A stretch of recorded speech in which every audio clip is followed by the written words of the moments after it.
Picture that little girl. She's out of the sandbox, she's 4, she's moved on.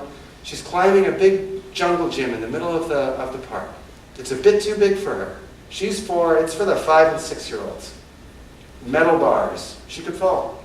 She could hurt herself. Sometimes kids even get stitches in their chins. But you're going to sit on your park bench and sip your latte. She's struggling away. Struggling away. Not on this side of the hill. She's on this side of the hill. She's in a flow state. She's anxious, but in a wary, playful kind of way. She's vigilant. She could fall, but it's exciting. And lo and behold, she makes it to the top. What's the first thing that 4-year-old does when she gets to the top? For sure. What does she say? Look at Mom. Look at every 4-year-old all over the world says that.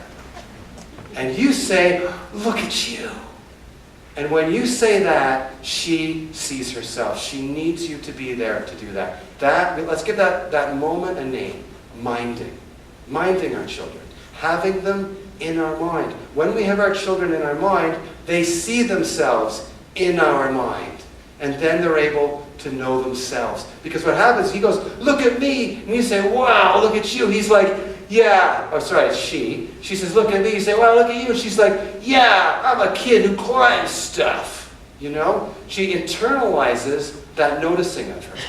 She's, yeah, that's who I am. And notice that what you're not doing here is praising. We went through a period of child development where we thought that what kids needed was praise. We were hung up on the concept of self-esteem. People thought that kids had to feel really good about themselves. And to do so, we praise them all the time. Everybody gets a trophy. It was a bad idea and it didn't work. And we're learning, we'll talk a bit later about the dangers of praise. But notice that in this moment, what she's getting from you isn't praise, but recognition and validation. And that's the number one thing our kids need from us. To pay attention and enjoy the show and see what's going on. We're very good at it. We show up. We're the show-up generation of parents. We have to show up and not be on our phones when we're in the park. We need to pay attention. But we have a couple of things that get in the way of our minding. And I want to name them for you now.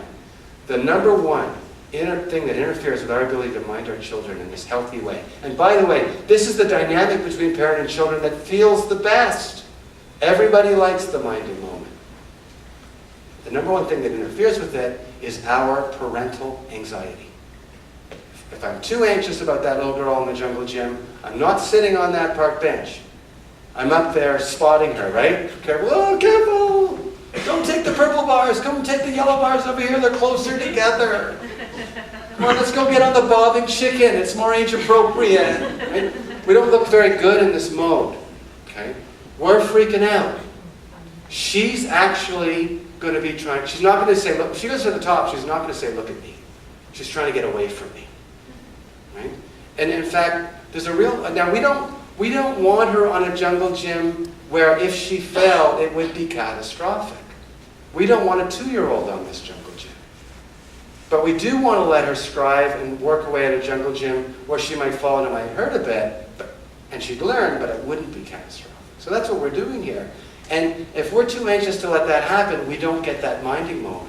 And in fact, if you think about that scenario, and if I am up there kind of freaking out, she's very likely going to speed up her climbing efforts.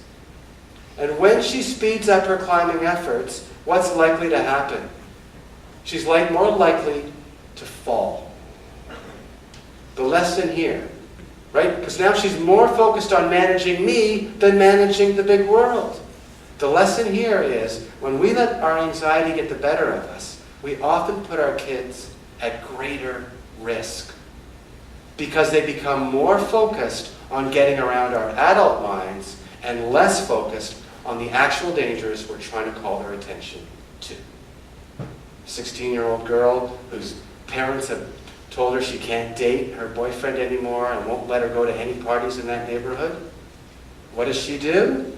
She lies about a sleepover at Susie's house and sneaks out when Susie's mom goes to bed at 11:30, crosses Toronto in the dark on public transit by herself, going to a party in a neighborhood she's never been to where there will be drugs and alcohol that her parents know nothing about.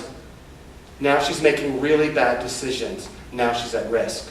Why? Because all she cared about was getting around her parents. We have to be aware of our own anxiety and how it interferes with our ability to mind our kids and respectfully give them a chance to strive in the world. The other impediment to minding our kids, and it's a big one too, is over-identifying with outcome, with their success. Because we put so much of our time and energy and resources into our children, it's only natural that we slide into a place where we need them to succeed, not just for them, but frankly for us too. It's a bit of an embarrassing thing to admit, but it can easily happen. For me, it didn't happen so much with my kids around academics. Where I suffered from this problem was ice hockey, big time. This far from the crazed hockey dad, you know, watching my kids. Like, I love watching my kids play hockey, especially Sam. He played on the same team I played for in Toronto, and I enjoyed watching them. But for a while, it was quite painful how perfectly I needed Sam to play. I mean, I was really into his career, you know, at age 8. He made a good team. You know, you could look on the internet to see who they were playing that night. If it was the first place team, I'd be nervous, like actually nervous. Sam wouldn't even know who they were playing. You know, I remember he plays defense, and when they were out there, like, I would need him to play a perfect game, and when he made mistakes, it was excruciating. Like, if he threw the puck up the middle and it was intercepted, I'd be like, oh my God, what are you doing? Like, he just pushed an old lady into the mud, you know? Like, all the other hockey, the dads are all looking at me like, yeah, way to go. I'm gonna teach your kid. And so, you know, so what that meant is after the game, we'd get back in the car, and I would need to know, what do the coaches say? You know? He's clearly not reflecting on his sins. He's chatting on about the snack bar lady or something. You know, I need to know, did the coaches talk about that egregious giveaway in the second period? Basically, how else will he learn? You know, we lose perspective. You know, but because I'm a sophisticated psychologist, I can identify what I'm feeling, I can rein it in and not act out on that feeling for about 5 minutes. You know, and then when he sort of comes to a halt, I would throw out, like, as if it were kind of natural. He wouldn't notice. He'd say, so Sam, what did the coaches say? Like, casual, you know? And he smelled me coming every time. You know, that easy flow would just stop. I don't know. They could smell our parental agenda. Come on, Sam, you were in there for 20 minutes. I don't know, I couldn't hear them. You know, anything to fend me off. I had to learn with Sam to enjoy his hockey career through his eyes. He plays D, I play forward. I like to go fast and make scoring chances. Sam likes to play physically. He likes to hit guys. You know, and he was the guy who loved to be the guy on his team who had his teammates back. And it's the guy who he is. He's studying to be a fireman. You know, it was a part of his nature. And it wasn't the way I wanted him to play hockey. But I had to get my head around the fact that this is the way he's going to play hockey.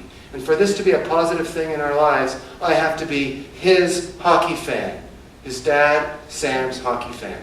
And that meant parking all of my identifications with him. So beware of the over-identification with success. We lose separation from our children when we do that. Let me give you an overall kind of framework. I'm sort of saying things here and there. Let me try and pull it together for you a little bit. Let's go back to my brilliant PowerPoint presentation here with a different graph. The first one was such a success. On this one, we're going to put on this axis, let's put responsibility for self.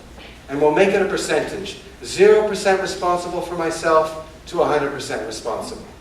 And on this axis, we'll keep it as time, but we'll make it years. 0 years old to 18 years old when she's leaving her home for Frosh Week. Okay? That's a good way to frame this particular table. Okay. Let's plot a child's developmental curve. When she's 0.0 years old, how responsible for herself is she? 0. And by the time she's 18, how responsible do we need her to be? She lives in Halifax. 100%. Yeah, doesn't mean she's out of your life. She's going to be texting you daily, weekly, but she needs to know when to stop drinking and start studying, etc., etc. And to brush her teeth. She's got to go from 0% responsible to 100% responsible for herself. She's got 18 years to do it. Let's look at your curve. When she's 0.0, how responsible for her are you? 100. And by the time she's 18, how responsible do you need to be? Say it loud, say it proud. 0. You don't say it, it won't happen. Okay. Can you see these two curves? Yeah. They're mathematically related. 100, 0, 99, 1, 98, 2, 97, 3. This curve doesn't come up unless this curve goes down.